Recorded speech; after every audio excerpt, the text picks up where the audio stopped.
All right, as far as the S&P goes, I wish there was just a quick way to do this. I'm on the trackpad, so like 2 fingers left and right, right? 2 fingers up and down, zooms it in and out, so I can just zoom out and bring it over. But there's no like this thing right here, or that I know of. If you do know of that, that would make this just smooth. I'd be like a little magician over here with these charts. Same thing as the NASDAQ. I wouldn't. I'm not sold on the buyers right here. I do think we will get into that zone.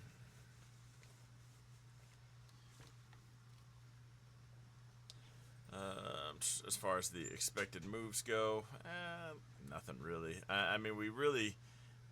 Let's hang on. So what did we? That was Friday. So okay, it's close here. So we gap up and go. Gave some of it back. As of right now, I mean that's still bear flag or high or low. Bulls and bears can argue to the death on this one. We're just gonna need a little bit more time on this. Ultimately, I'm bullish overall. We're gonna let the sellers do their thing. I just don't think they're gonna do much of a thing. I think we do have a solid chance of going down just a bit further, which is why I just kind of don't mind waiting and hanging out.